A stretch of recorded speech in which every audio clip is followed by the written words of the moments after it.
जीवन में आधे दुखाक इस वजह से आते हैं क्योंकि हमने उनसे आशाएं रखी जिनसे हमें नहीं रखनी चाहिए थी।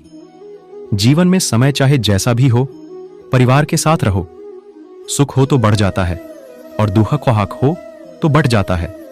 इस संसार में मूर्ख व्यक्ति, अधर्मी, अज्ञानी व नास्तिक प्रकृति का व्यक्ति मेरी शरण स्वीकार नहीं कर सकता। ज्ञानी व्यक्ति को कर्म के प्रतिफल की अपेक्षा कर रहे, अज्ञानी व्यक्ति के दिमाग को अस्थिर नहीं करना चाहिए। अपने जीवन में कभी भी ना किसी को आनंद में वचन दे, न क्रोध में उत्तर दे और ना ही दुख में कभी निर्णय ले। किसी और का काम पूर्णता से करने से कहीं अच्छा है कि अपना काम करें, भले ही उसे अपूर्णता से करना पड़े। मैं ही इस सृष्टि की रचना करता हूं, मैं ही इसका पालन पोषण करता हूं और मैं ही इस सृष्टि का विनाश करता हूं। कृष्ण कहते हैं, जब जब संसार में धर्म की हानि होगी, अधर्म की विजय, तब मैं इस पृथ्वी पर अवतार लूंगा।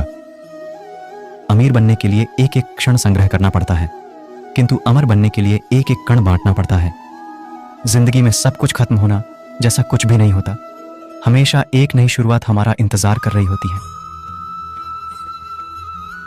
हे अर्जुन, मैं भूत, वर्तमान और भविष्य के सभी प्राणियों को जानता हूं, किंतु वास्तविकता में कोई मुझे नहीं जानता। लोग कहते हैं अपनों के आगे झुक जाना चाहिए, किंतु सच बात तो यह है, जो अपने होते हैं वह कभी झुकने नहीं देते। वह दिन मत दिखाना कान्हा कि हमें खुद पर गुरूर हो जाए। रखना अपने दिल में इस तरह कि जीवन सफल हो जाए।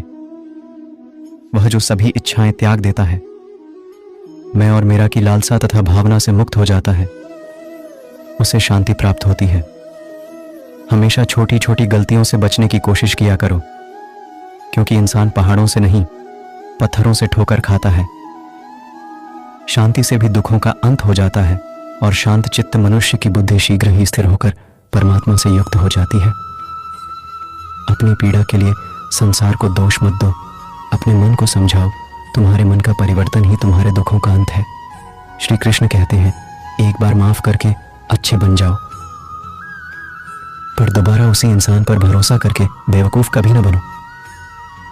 इच्छा पूरी नहीं होती तो क्रोध बढ़ता है और इच्छा पूरी होती है तो लोभ बढ़ता है।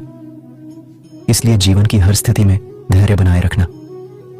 अगर तुम अपना कल्याण चाहते हो तो सभी उपदेशों, सभी धर्मों को छोड़कर मेरी शरण में आ जाओ। मैं तुम्हें मुक्ति प्रदान करूंगा। श्री कृष्ण ने कहा है, अगर तुम्हें किसी ने दुखी किया है तो बुरा मत मानना। लोग उसी पेड़ पर पत्थर मारते हैं जिस पेड़ पर ज्यादा मीठे फल होते हैं।